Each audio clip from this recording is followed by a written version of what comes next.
You've heard of MKUltra, the CIA's mind control program, but what if the experiments didn't end in the 60s? In this episode, we're going to expose how it evolved. From secret LSD trials and Nazi scientists to psychic research and even the links into the Gifted and Talented program. This is episode 5 of the GATE series, and today we're diving into the real history they tried to erase.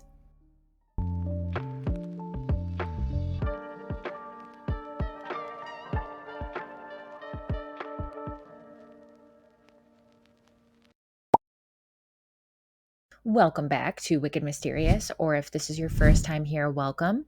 My name is Danny, and I am your host into the mysterious and unexplained. I explore all kinds of mysteries, from aliens to paranormal stories to unexplained phenomena. If you'd like to support this channel, check out the links below. I have downloadable PDFs on astral projection and seeing auras, and also my conscious creation course if you're interested in working with me. Memberships on YouTube are also available, which means you get early episode drops and access to our private Discord community. Also, the long awaited survey on your GATE experience is now available on my website. You can find the link for that below in the description box or in the pinned comment. And in a few months, once we have enough data, we'll probably make a video and go over that. So if you're interested in taking that, feel free to do so below. There's no personal details involved. So, with all that out of the way, let's get right to it. So, this is the 5th episode of the GATE program Chosen Children series. So, if you missed the first 4 episodes, you can check those out. But if you're here just for the MKUltra info, that's cool too. This is definitely an episode that can stand alone. So, let's do a quick recap of what we covered in our earlier episodes of this series. In episode 1, we looked at the first layer of the mystery, which was exploring the strange memories and eerie similarities reported by people who were part of the GATE program as children, from astral projection and unusual school ESP testing to feelings of being watched and dreamlike classroom memories. This episode was all about the question, was GATE an advanced education program or something more? And then in episode 2, we dug into the history of America's public education system, and we traced how Cold War paranoia shaped our curriculum and how the National Defense Education Act of 1958 transformed the gifted education into a pipeline for national security interests. We also talked about textbooks and covert psychological studies and the influence of think tanks like Tavistock, which was discussed in episode 3. And then we continued down the rabbit hole into the intelligence world, covering programs like Project Artichoke, Bluebird, and the early foundations of MKUltra. Episode 4 was all about the Gateway tapes and the Monroe Institute and some of the possibilities of why we all remember these tapes. So that was a really interesting and fun one to write, even though it's kind of scary. So check that one out if you're interested. So today will be more of a deep dive into the projects under MKUltra and how it could have shaped our memories of the GATE program. In order to understand the motivation behind these programs, it's critical to understand the Cold War paranoia that gripped the United States after World War II.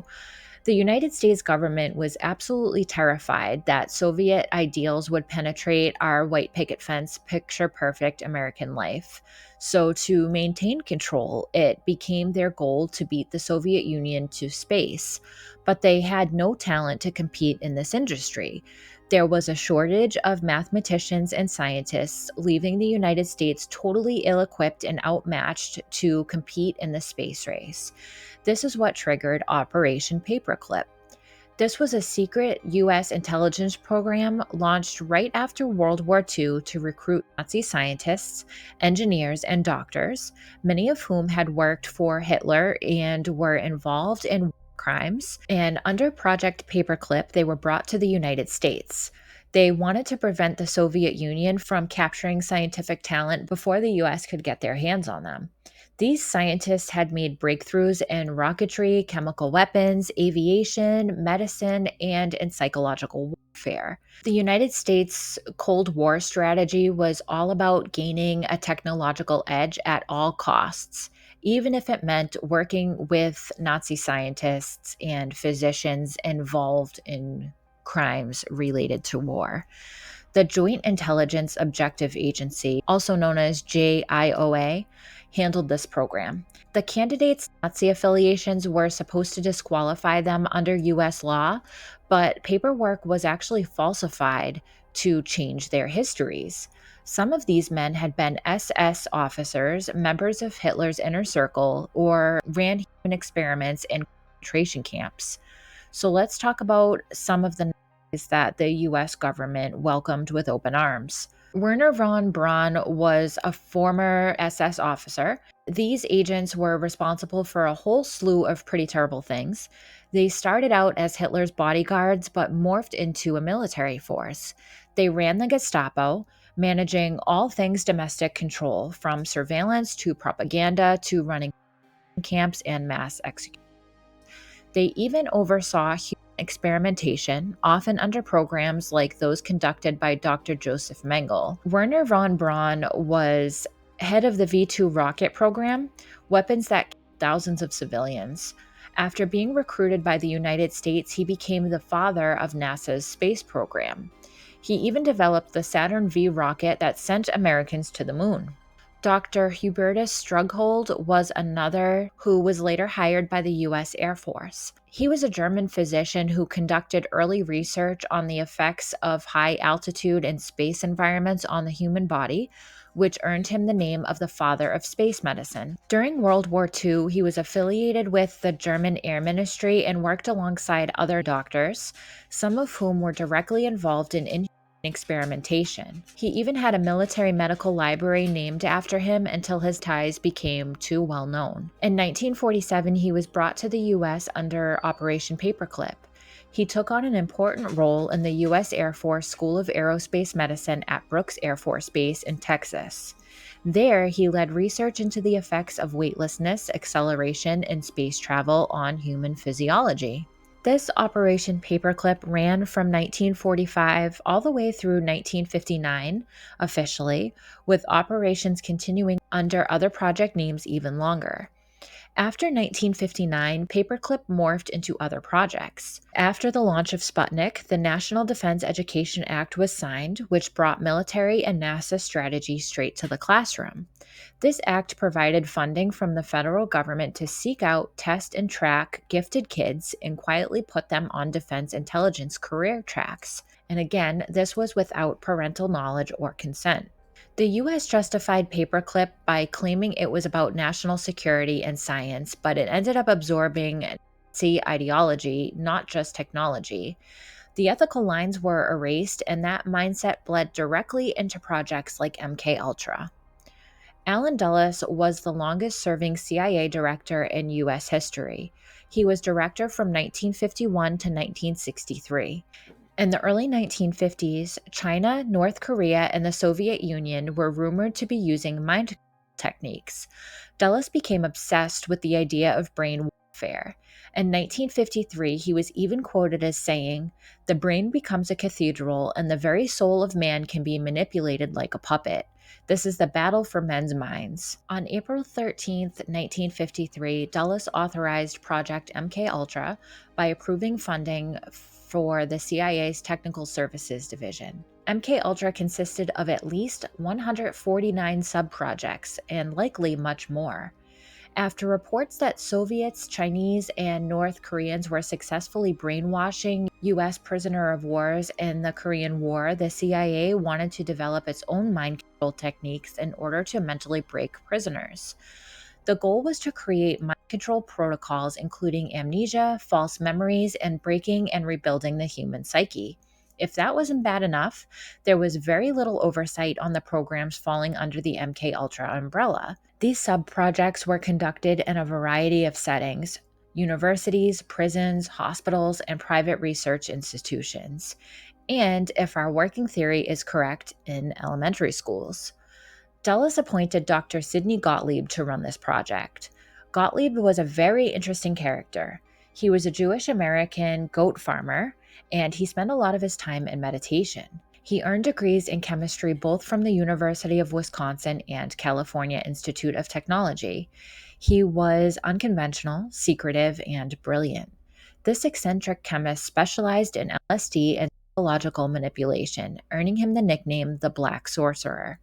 So let's look into the interesting history of LSD. I find this incredibly fascinating, both how it was discovered and how such a beautiful gift to humanity was used for such evil. LSD was accidentally invented in 1938 by Swiss chemist Albert Hofmann at Sandoz Laboratories in Basel, Switzerland.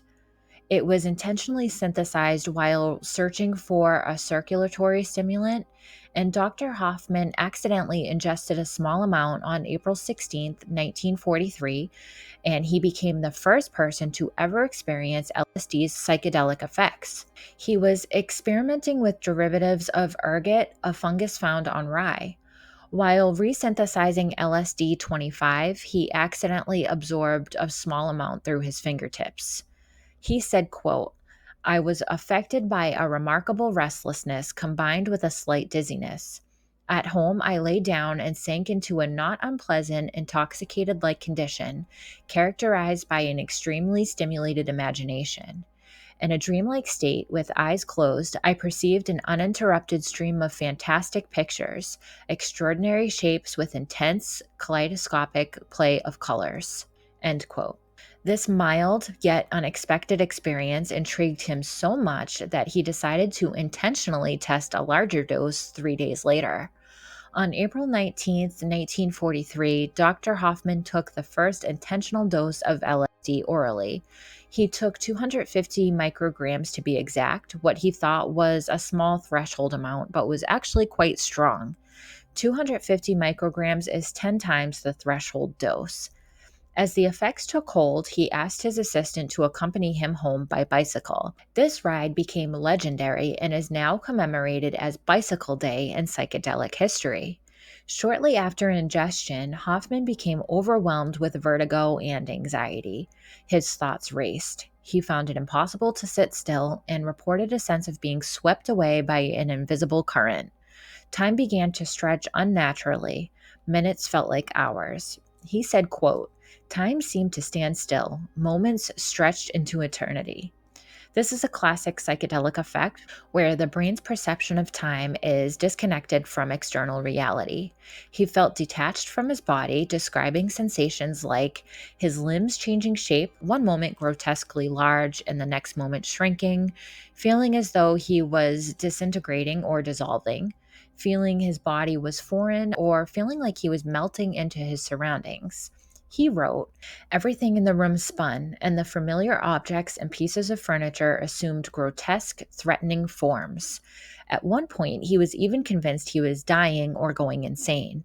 With his eyes closed, he saw brilliant geometric patterns, spirals, fractals, morphing shapes, shifting in color and intensity like a living kaleidoscope. He could see walls breathing, objects pulsing and glowing, shadows took on faces, and even colors were enhanced. Ordinary things looked hyper-real, almost painfully vivid. He was overcome with terror and thought his neighbor was a witch. He believed his furniture was alive, staring at him with malicious intent." This is a hallmark of high-dose LSD when the experimenter has no idea what to expect, exactly why people shouldn't be dosed unknowingly or without consent. I'm foreshadowing here. And at the peak, Hoffman was gripped by a panic and existential dread. He believed he might go insane permanently or die or be stuck in this altered state forever. When the peak passed, Dr. Hoffman said he felt a profound sense of clarity, connection, and a new appreciation. Quote, "A sensation of well-being and renewed life flowed through me. The world was as if newly created. All my senses vibrated in a condition of highest sensitivity, which persisted for the entire day.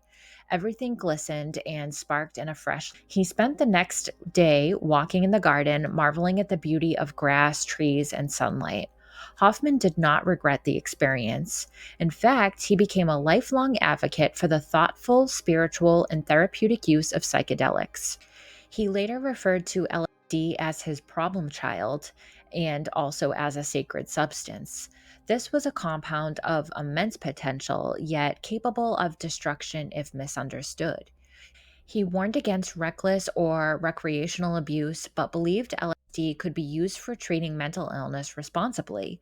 He advocated for its ability to expand consciousness and study the nature of perception and ego. But bad news. In the late 1940s and early 1950s, the US military and the CIA became aware of LSD through scientific literature and intelligence reports. The CIA became especially interested after hearing rumors that the Soviets might be using it for mind control or interrogation. The agency purchased a large quantity of LSD directly from Sandoz and began distributing it to military and intelligence affiliated researchers. So, with MKUltra under Gottlieb's control, he was intrigued by the prospect of LSD's impact on the mind. Gottlieb himself reportedly took LSD dozens of times over the course of the 1950s and the early 1960s. He believed LSD could be a gateway to spiritual insight or even enlightenment. This was ironic considering he was also using it for non consensual, often abusive experiments on others. According to some accounts, he genuinely saw LSD as a tool for both transcendence and control, and somehow he didn't see a moral contradiction between the two. He took LSD both alone and in group settings, often with CIA colleagues. He meditated and reflected during trips, sometimes writing about ego dissolution and states of bliss. He encouraged others in the CIA to trip with him, hoping it would expand their minds and help them brainstorm new interrogation techniques. Now, let's look at some of the notable subprojects under the MKUltra umbrella, and let's see how it could possibly tie into our shared experiences in GATE. So far, we have Operation Paperclip beginning in 1945. The U.S. recruited over 1,600 scientists, doctors, and engineers. In 1950, Project Bluebird was launched by the CIA, and its goal was to investigate interrogation, memory erasure, hypnosis, and forced compliance. In 1951, Bluebird was renamed Project Artichoke, expanding to include drugs like LSD and extreme isolation and psychological conditioning. In 1953, MKUltra was born.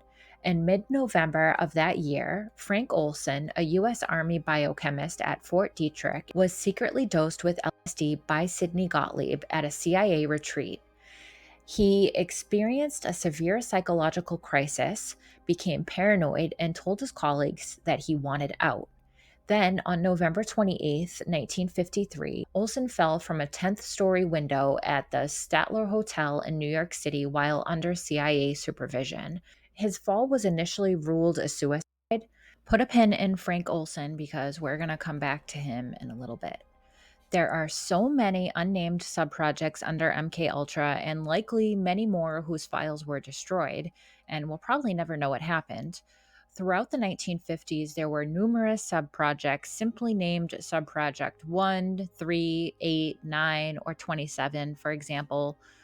These projects reviewed literature on hypnosis and drug-induced behavior control and moved to start experimenting. Subproject 3 was held at Georgetown University and Fort Detrick and tested LSD and mescaline on animals and humans to analyze physiological and behavioral responses to psychedelics. Under Subproject 8, testing evolved into LSD and sensory deprivation testing on psychiatric patients. Subproject 9 analyzed subconscious mind manipulation through hypnosis, and 27 developed overt drug delivery systems, including aerosols, pills, and injections, to be later used in Project Midnight Climax.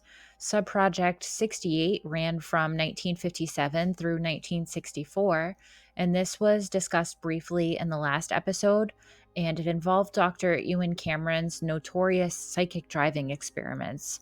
These involved heavy LSD use, drug-induced comas for weeks, repetitive audio indoctrination, and high-voltage electroshocks. The victims were civilian patients, many suffering from mild anxiety or postpartum depression, and by the 1960s, research continued and became increasingly unhinged. They field tested aerosol and covert LSD delivery systems in VA hospitals and other controlled CIA environments in order to research control of large crowds. This reminds me of the 1951 Pont Saint-Esprit mass poisoning in France, and journalists have since attested that this was not ergot poisoning at all, but CIA experimentation. Years ago, I did a short video on this, and I'll link it here, but let me know in the comments if you'd like a full episode on that. Anyway, Operation Midnight Climax ran from 1955 to 1965 and took place in CIA safe houses in New York and San Francisco. I have to be really careful with my wording here. I'm probably going to get demonetized for this video, but that's all right. So you might hear me like blur certain words out, or there might be some weird phrasing.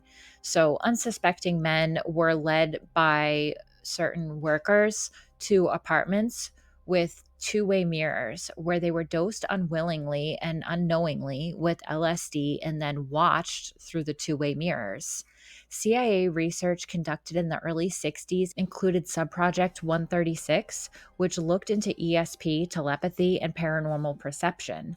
This was one of the earliest US government programs into parapsychology, and to me, it's one of the most intriguing threads we have as it relates to the GATE program.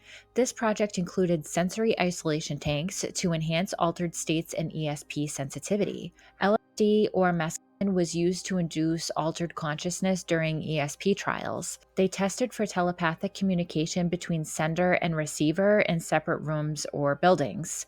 Research was done on dream state transmission, where subjects were given precognitive tasks in lucid or REM sleep states, and test subjects attempted to change or influence another's thoughts or emotions remotely.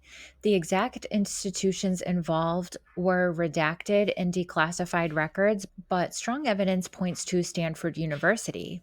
Stanford Research Institute, which would later host the Stargate project, and possibly Duke University, were home to early parapsychology research under J.B. Rhine.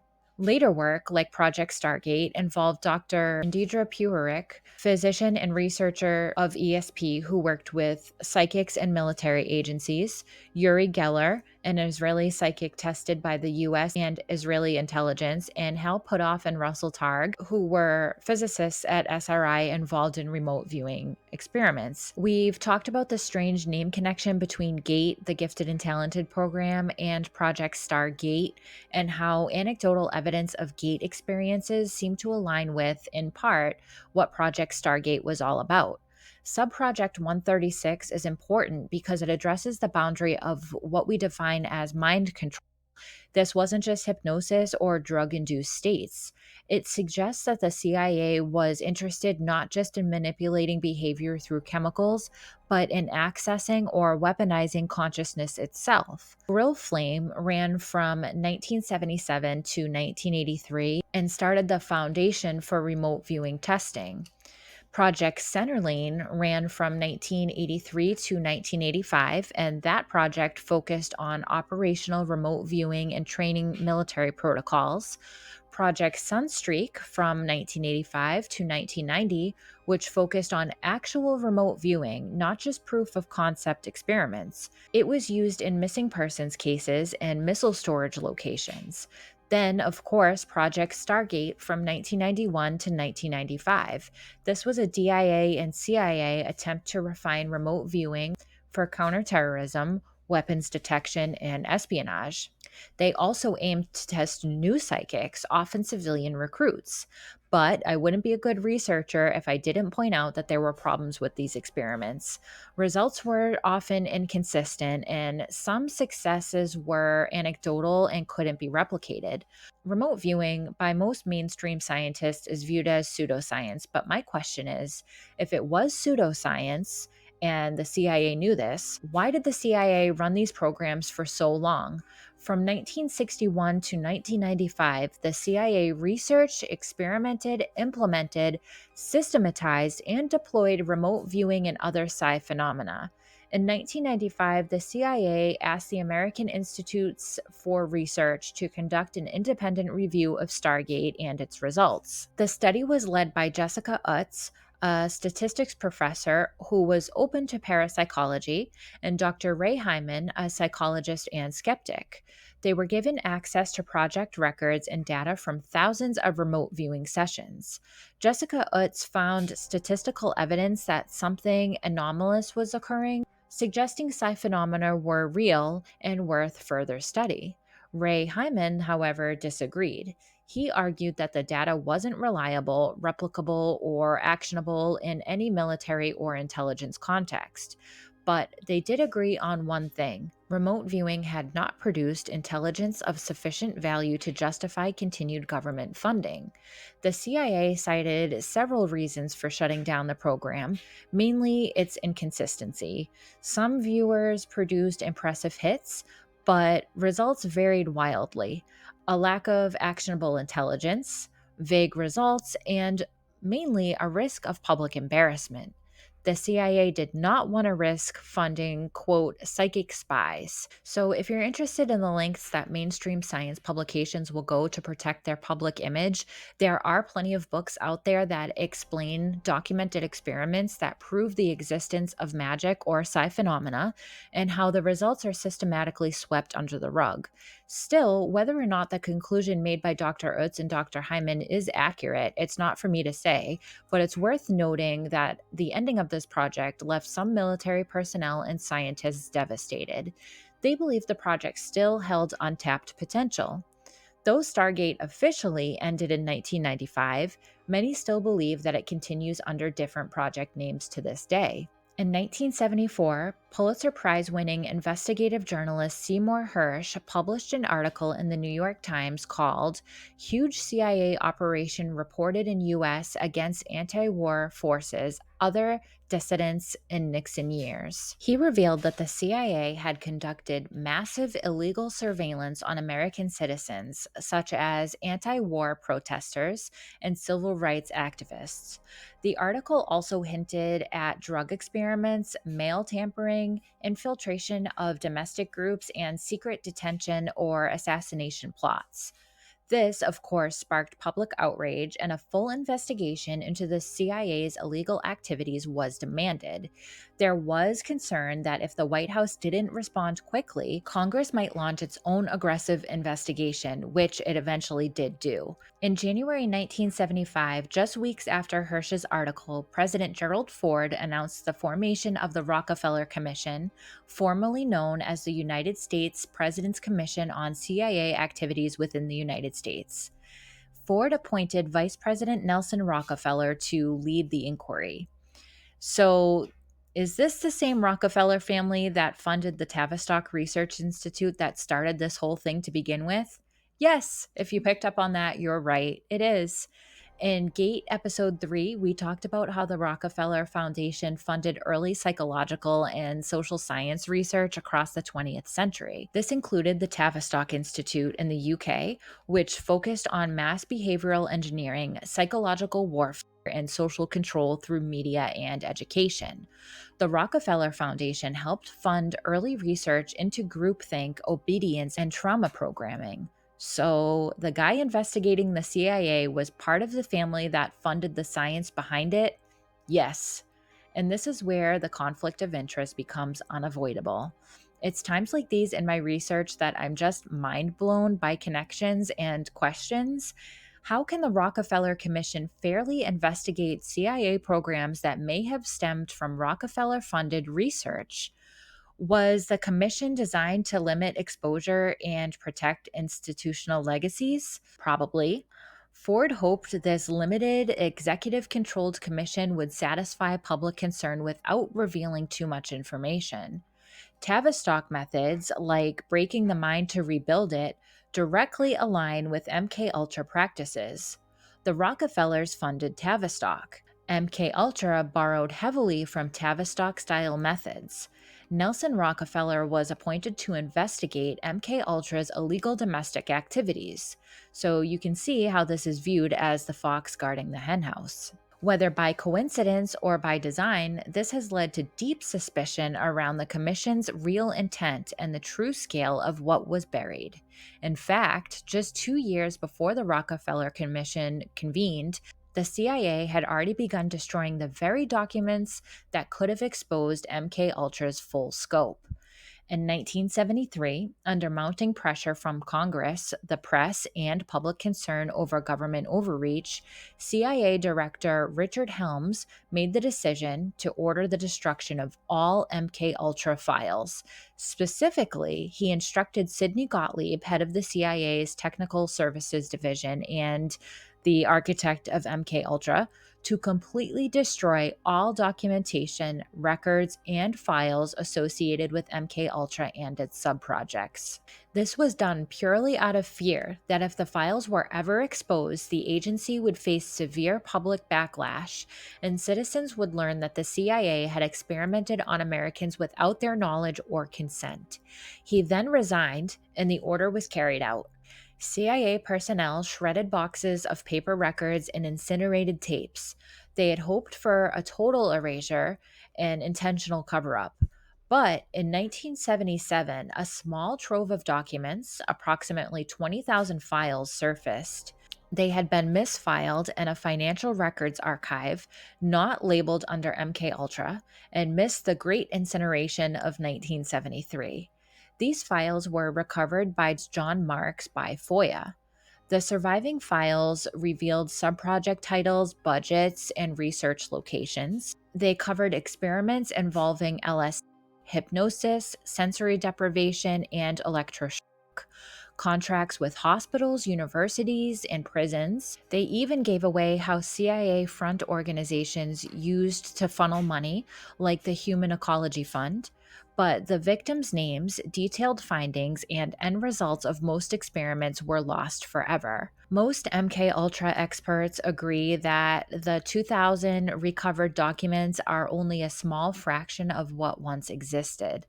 What was likely destroyed includes full subject case files, psychological profiles, audio and film footage of sessions, including interrogations and blackmail experiments, internal memos that might have named CIA officers, collaborating doctors, and government officials, all of whom have now escaped consequence free. So while the Rockefeller Commission appeared to be a step toward accountability, the reality is most evidence had already been burned and witnesses like Gottlieb avoided charges. And the man leading the commission, Nelson Rockefeller, came from the very elite circle that had funded the behavioral science driving it all to begin with. Things that make you go, what the actual F? Furthermore, the Rockefeller Commission was viewed as a PR move by the Ford administration. While it did confirm some of the basic horrific details of MKUltra, it mainly served as a buffer to prevent a deeper investigation by Congress. The names of victims, names of people responsible, and the full scope and depth of these experiments was never told to the public. One of the things that the Rockefeller Commission did release was that the CIA had secretly administered LSD to unwitting individuals, including a scientist who later died by suicide. Initially, they didn't name Frank Olson, but it quickly became clear who the scientist was. The Olson family learned for the first time that Frank had been dosed with LSD without his knowledge, 9 days before his death. The family had long suspected foul play, but had been told it was suicide due to stress. Now they realized he had been part of MKUltra related experiments. He may have been silenced after expressing doubts about his work in biological warfare and CIA black ops. President Ford invited the Olson family to the White House and issued a formal apology, and they received a $750,000 settlement from the U.S. government in 1976. But no acknowledgement of murder, only wrongdoing. The family, still unconvinced by the suicide narrative, had Frank Olson's body exhumed in 1994. Forensic pathologist James Starrs conducted a full autopsy. He found a major blow to the head before the fall, consistent with blunt force trauma, not suicide. No injuries consistent with landing feet first, which would be expected in a fall. STARS concluded that the death was a homicide, not suicide. Investigative journalists, family members, and declassified documents suggest that Olson had become disillusioned with the CIA and wanted to leave. He was privy to deep classified programs, including MKUltra mind control experiments, CIA bioweapons testing on civilians, and terminal investigations in foreign countries. Many believed he was murdered to prevent him from coming forward and disclosing the full extent of what the CIA had done.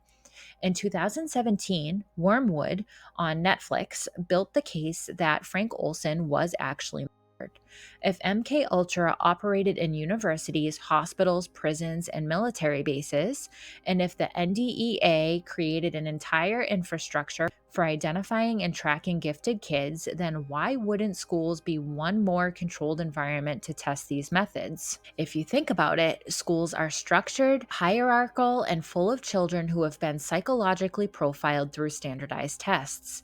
They have authority figures who can enforce routines, limit outside interference, and make unusual activities seem normal to children. And the GATE program, well, on paper, it was designed to enrich and stimulate bright young minds and set them on tracks for military employment later in life. But if you are running a covert behavioral experiment, it's a dream cover. Small groups separated from the general student population, activities that could be explained away as creative thinking exercises, but might have been designed to test suggestibility, obedience, or disassociation. Some memories of gate children involve unusual sensory experiences, strange sounds, colored lights, repetitive games, which we now know were part of documented MKUltra subprojects. Children in these programs often reported being pulled out of class for unexplained tests, sometimes involving silence, isolation, or memory drills. And what's crazy is that many of these institutions named in MKUltra files had pre-existing contracts with local school districts. Universities with CIA funding ran teacher training seminars. Educational psychologists, some with ties to MKUltra front groups like the Human Ecology Fund, were brought in to develop curriculum or run cognitive testing.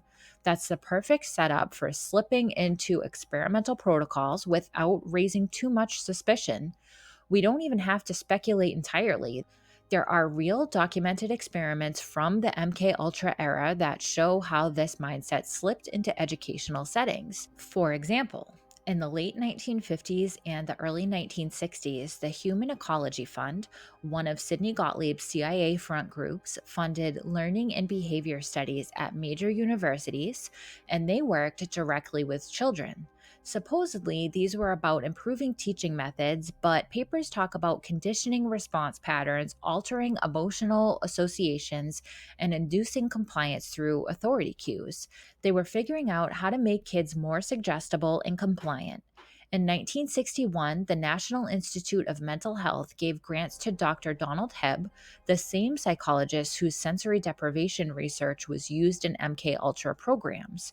It was used to develop classroom quiet rooms and attention focus chambers for use on children with learning differences.